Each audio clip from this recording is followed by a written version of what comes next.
Oh crap, you've got pubic lice. Welcome to our presentation. Did it change for anybody? Okay, there we go. Hi, everybody. Welcome to our presentation about pubic lice. My name is Beatrice, Khaiza, an undergrad assistant.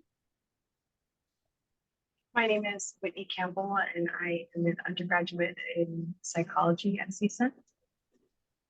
My name is Guerra, and I recently got my master's in biostatistics. My name is Manon Guijarro with my PhD in public health sciences, California State University, Northridge. So, Pithurus pubis, pubic crab lice. Pithurus pubis, which is also most popularly known as crabs, are parasitic insects found primarily in the pubic or genital area of humans. They're found worldwide, and just like most regular crabs, they don't discriminate. So if we're wondering how pubic lice got its nickname crabs, it's because they resemble a miniature crab. When they have 6 legs, 2 front legs that are really large and look just like pincher claws of a crab. History of Pithurus pubis, pubic crab lice. Carl Linnaeus was the first to establish the name as Peculus pubis in 1758. Carl Linnaeus is most famous for creating a system of naming plants and animals. He is known as the father of modern taxonomy. He is also a Swedish biologist.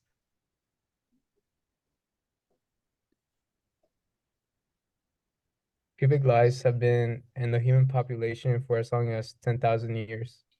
Evidence of pubic lice can be traced to the Roman Empire and medieval Britain, as well as in South America.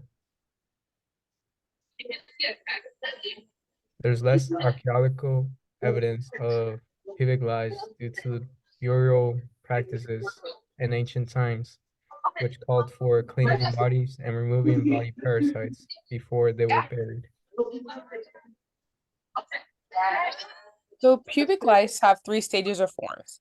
They start off as an egg, which is also called a nymph, and take 6 to 10 days to hatch. In its second stage, nymphs are just teenage, smaller versions of the adult, which is also known as a louse. So nymphs usually feed on blood and take 2 to 3 weeks to mature into adults. Are pubic lice the same as head and body lice? No, they are not. In fact, there are 3 different types of lice: head, body, and pubic. Even though they all are different, they all are ectoparasites that live and feed off of the human host. The main difference is that crabs much prefer your underwear over your hat. So how do we spot a crab? Since they're visible to the naked eye, which trying to spot a crab in its eggs is a little bit hard, I'd recommend checking around the base of your hair follicles first. And when fully grown, they're about half the size of a ladybug, so you might need a magnifying glass to see down there. If you feel a little bit itchy but don't see anything, they might just be well hidden or deep within the groin, so you might need a back massage as well just to check over there too. Unfortunately, they can blend in with a wide range of skin tones, but pubic lice are usually grayish brown or copper in appearance and can get darker if they've recently fed on you. How do you catch a crab? The most common way to get pubic lice is through sexual activity. In children, pubic lice can be found in eyebrows or eyelashes, but this is a sign of sexual abuse.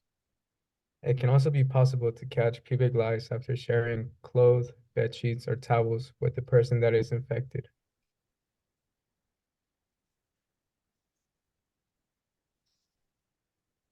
What are the symptoms of body lice versus pubic lice? For body lice, it is intense itching on the scalp and body. The presence of lice on your scalp and body, or in the body hair, or in hair shafts. It can also be identified for sores on the scalp, neck, and shoulders. For pubic lice, it is severe itching, especially in the pubic hair. You can also find specks of black lice droppings in your underwear, or small white dots on pubic hair that are hard to remove. It can It can also lead to low fever and feeling run down.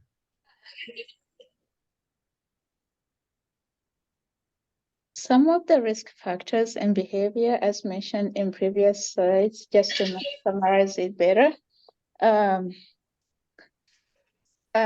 the risk factors include sexual activities and practices, just as mentioned by Kevin. The leading risk factor for pubic lice is sexual activity, most especially when you're having it with an infested person. And let's say you also live in crowded areas. Their study, like in Mayo Clinic, they suggest that crowded areas have higher chances of contracting and passing on the pubic lice due to populations being so stacky and being so close together, and like there's no much space in between them. So like the physical contact is really high, which is one of the factors that increases the pubic lice infestation.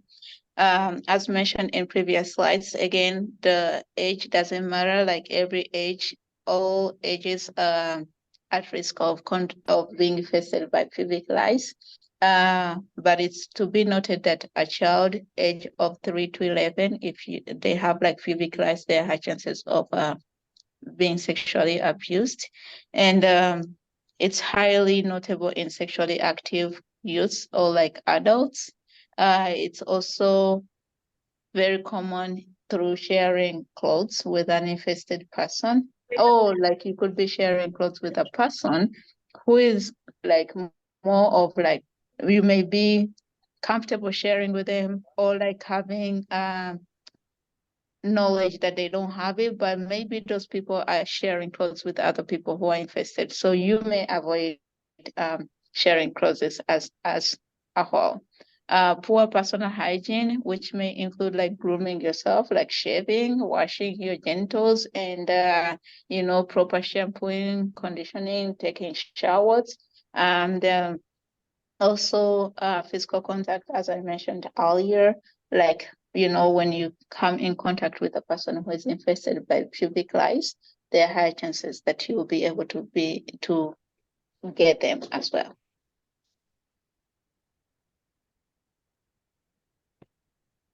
The epidemiology of pubic lice, as mentioned earlier, all races and ethnic groups worldwide are infested by pubic lice. It doesn't matter the origin, it doesn't matter the gender, the age group, all levels in society are at risk of contracting this pubic lice. So it just doesn't matter. Okay, so the prevalence of the pubic lice in the United States is unknown, as there isn't sufficient information available about the distribution of crab lice.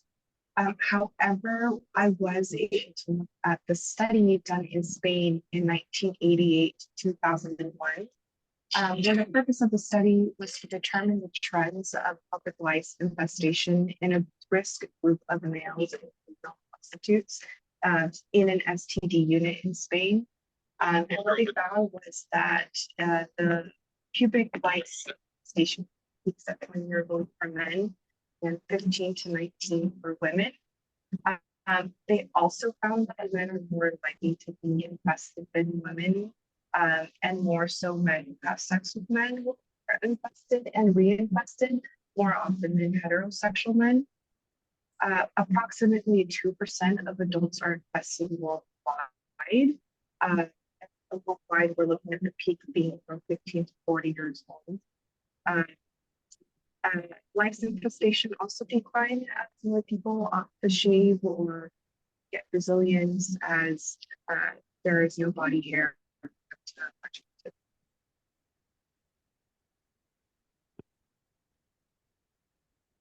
Okay, STIs do increase the transmission risk of crabs. And that's because individuals who engage in sexual activities with partners who have STIs may have a higher likelihood of coming into contact with pubic lice. It's essential for individuals to practice safe sex and maintain good personal hygiene to reduce the risk of acquiring pubic lice and other STIs. However, pubic lice are not actual disease or infection, so they won't interfere with any other STI medications that you may be taking. You do have to follow medication directions to make sure that you're not investing at risk of, I'm sorry, or at risk of not treating yourself completely. Also, a bacterial infection may have factors get too often. So, due to crabs causing so many tiny little open wounds and possible cuts from the scratching and itching, there are very many common co-infections that go with crabs, as we have listed, such as bacterial vaginosis, HIV, trichomoniasis, chlamydia, gonorrhea, and syphilis. So, a high rate of co-infection with crabs and is very common with HIV due to more infections and cuts and the open wounds. So, and especially since HIV is an immune suppressant, it's just easier transmitted with crabs. Although one good thing about crabs is that most treatments are simply over the counter and don't interact with other STI treatments. So, when it comes to prevention, is waxing an ideal method? So as we see here, removing body hair can possibly lead to the eradication of pubic lice, as we see in this correlational study, where the incidence of pubic lice dropped dramatically from 2003 to 2013, while the rate of pubic hair removal waxing rose. But there are complications when it comes to waxing and removal of pubic hair, since waxing takes 2 to 4 weeks for a proper follow-up wax. Um, since pubic lice are so resilient and they can hold on to even the tiniest bit of new growth, it isn't the best possibility. As well as the issue with waxing comes the increased risk of skin infections and STIs in particular, such as herpes, HPV, molluscum contagiosum. So all in all, waxing is not a proven or backed prevention tactic for pubic lice, but as the studies show, it might be a decent possibility or option.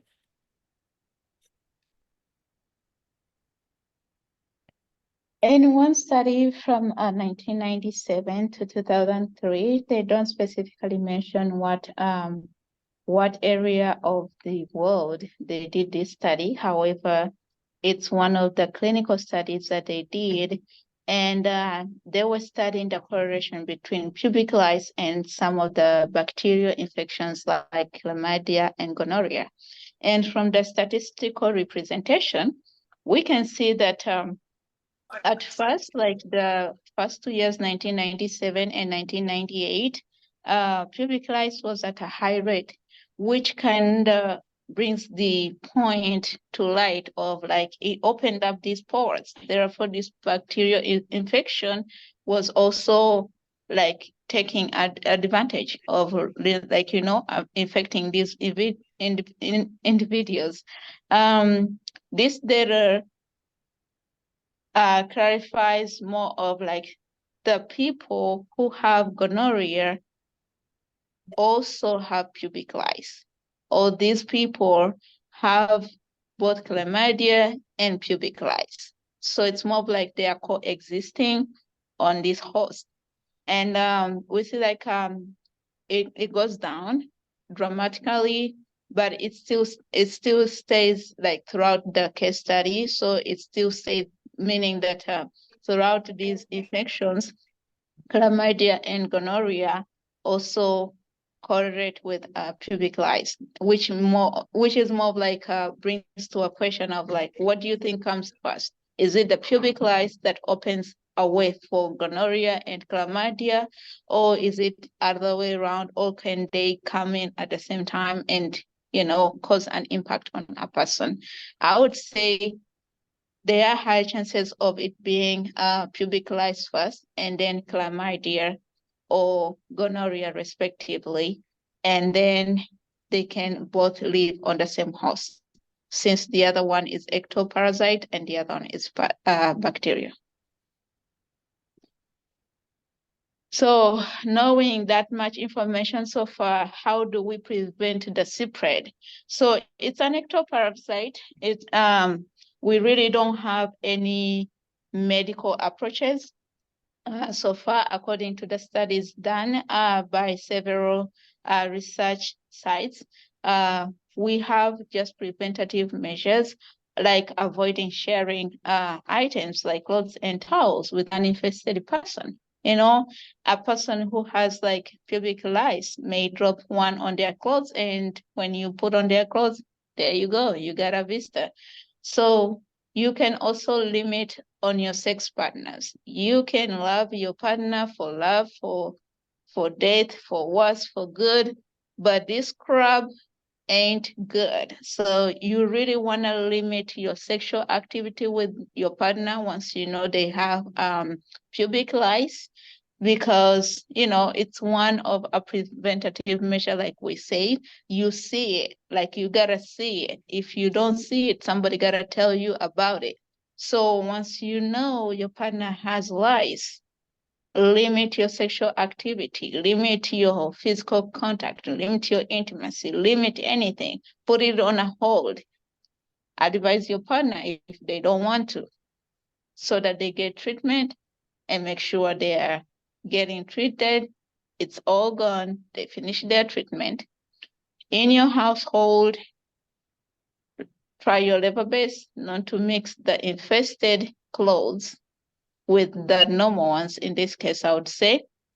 But if like it can be avoided, then always use the highest temperature setting your machine can offer you to do that laundry, the highest that you have on your machine.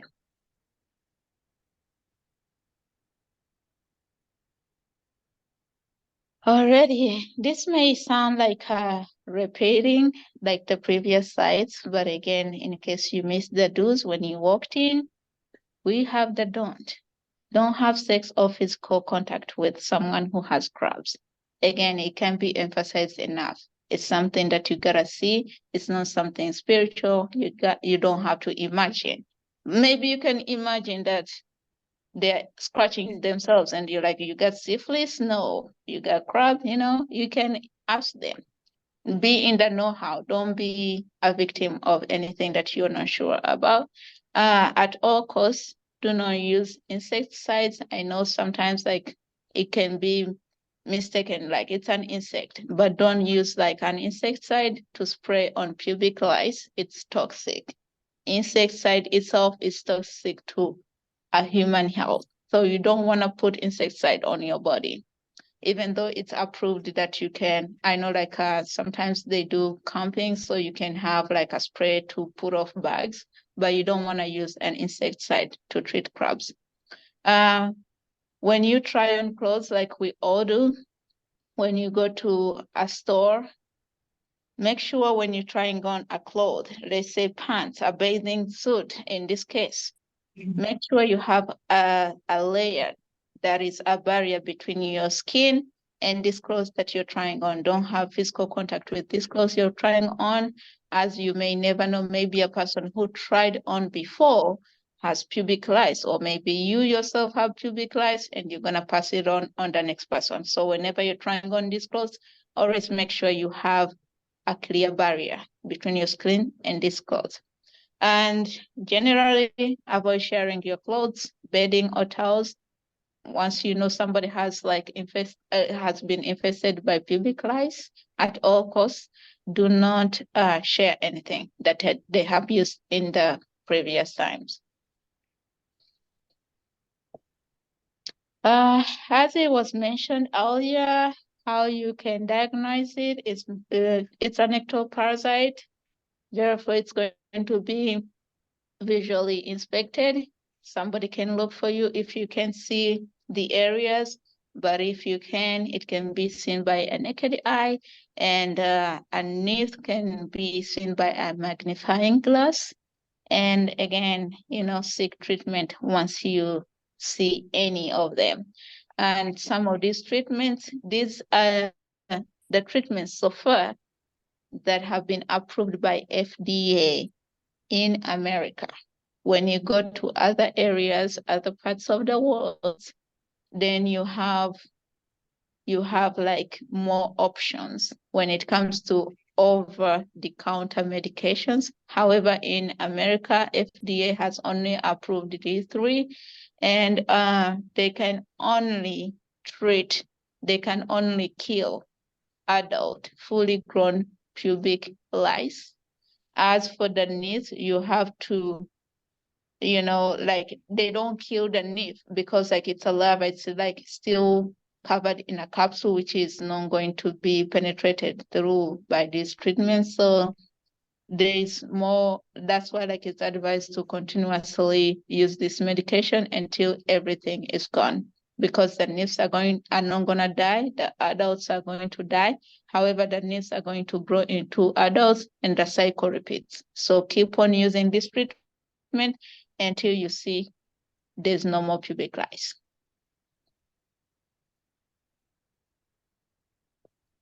So when treating pubic lice, it is incredibly important to use the right products as listed previously and follow the instructions for the best results, because as we said, pubic lice is incredibly resilient. So make sure you wash the infested area, towel dry it, follow the instructions on the package or on the label. Oh goodness, gosh, the out. This one.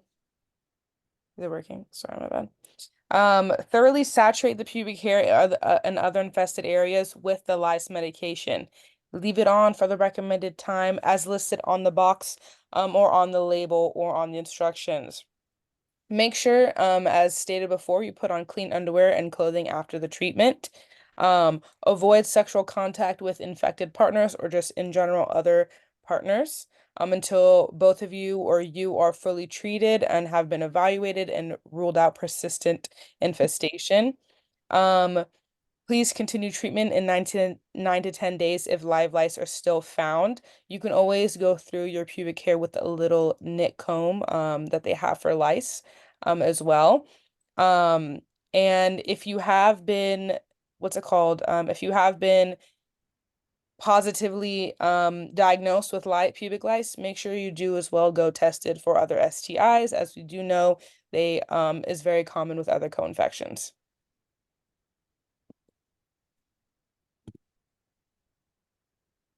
Alrighty, this is an ectoparasite. Unfortunately, there's no vaccine yet.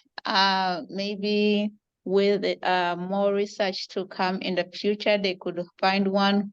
But so far, the studies indicate there is no vaccine found yet for pubic lice. And the only thing we can do, as mentioned in the previous slides, we can take preventative measures and over-the-counter medication.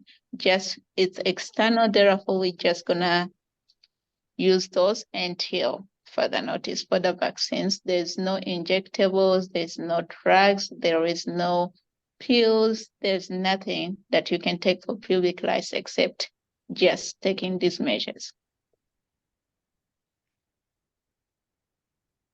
In this particular case study, a 20-year-old boy from India was infested with pubic lice. He suffered severe itching in the genital area and submitted the pubic lice in the Department of Veterinary Parasitology, College of Veterinary Science. The lice were identified as Pithyrus pubis based on the location in which they were located. It was defined that the lice were Pithyrus pubis and they were of 1.25 and 2 millimeters long and were found to be smaller than Pedunculus humanus. Some of the stigma associated with pubic lice is fear and shame and ostracization. Disparities in sexual health refer to differences in health outcomes and access to healthcare services among different populations based on various factors. I chose to focus on like socioeconomic disparities in sexual health. Um, Economics influence access to resources, education, and healthcare services.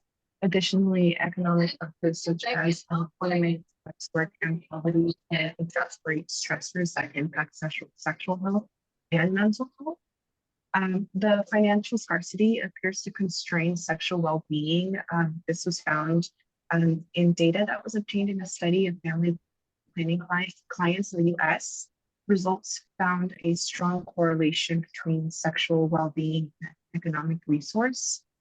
The disparities can manifest in many ways, and like I said, socioeconomic factors such as income and education play a significant role. It can lead to barriers such as lack of STI testing, contraceptives, and reproductive health care due to financial constraints.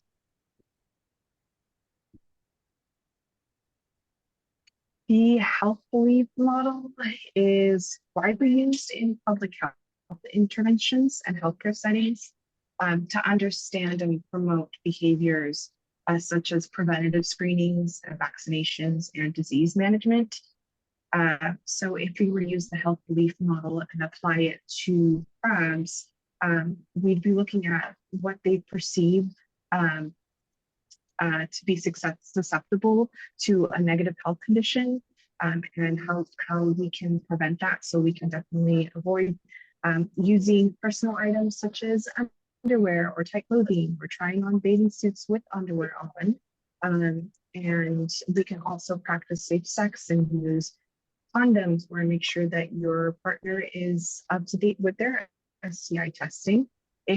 And if you end up being infested with pubic lice, there is also secondary prevention, which we did talk about in the disparities, which would just be education to reduce resistance. That means using the treatment that they're given properly, making sure that you go the 2 weeks without any sexual contact, and that can help avoid reinfestation. Another secondary prevention would be STI testing.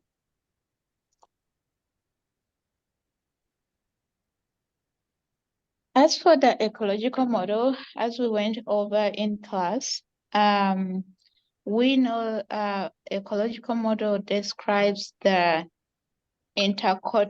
like how the biological, environmental, and behavior factors are connected, and like how these contribute like to this STI or STD of interest.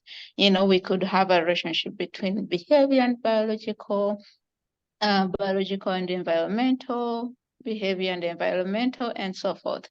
For this model, for example, we just picked up a few factors. We followed more of like a socio-ecological model, which includes like individual, relationship, community, and society. This model can go longer, but like this is what we are concentrating on for now in this presentation. As individual, we identified personal hygiene practices. It could begin with personal grooming. How does the person take care of themselves, And then with the relationship, like how do they communicate with each other? When you have crab, are you able to tell your partner, I have crab? When you see your partner with crab, are you able to tell them, hey, let's minimize the sexual activity for now until you get treated? So it's more of like a communication pattern. That's what we viewed for now. On a community basis, we kind of have to look at the cultural norms. Some cultures have a trait of like having longer hair. For example, take for instance the Muslims. They have the males have like long beards, but having these traits come hand in hand with personal hygiene. How is the person taking care of it? Just because you have this norm in the culture, you can still have long hair, but still take care of it, so you have like to utilize some things like trimming it, or like washing it, and like, grooming practices. We could also look at something like on a society basis, I'm sorry, on society basis, we are looking at something like access to healthcare services, as mentioned in one of the disparities, like access to healthcare is the biggest barrier that many people have, because like people fear, like as mentioned by Kevin, like one of the stigma, people are ashamed, people are afraid to come out and talk about themselves having like the need to access these healthcare services. And we can also look at education programs in institutes or like schools or any bigger areas. As an example, just the way Professor did in class, we kind of took a person, let's say, for example, this time, it shows like it's a male. When you meet this boy, gentleman, male, man, whoever, when you meet them, you just want to try asking them, like, try interacting with them, try to strike a conversation with them. Like you can ask them about how much they know about these pubic lice, You may be starting from a point where they already know, or you may have to begin from the very, very first word you know about pubic lice with them. So getting to know how much they know about it will give you a basis on how, like the direction this conversation can go.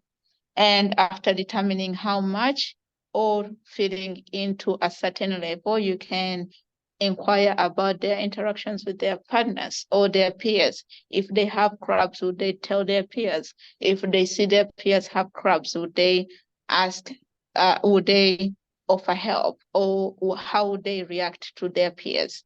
And on a community basis, you can come in with an idea and invite them. Maybe you're planning to have an event, or maybe they have an idea, but they just needed resources. And here you are, you brought the resources, you're able to bring it to a community level so that the community can benefit. The other one on the society level, like we mentioned, like access to healthcare can be more of like a state, for example, a state or like a county can, offer to extend healthcare services to low income people. We can also come up with education programs in these schools to be embedded in their curriculum. We can also try to organize events or workshops in schools or workplaces.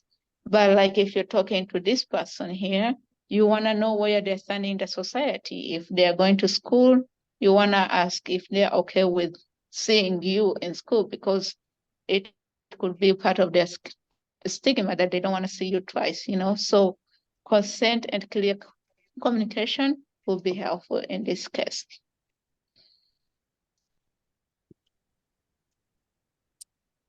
Well, did you know that even Ariel had crabs?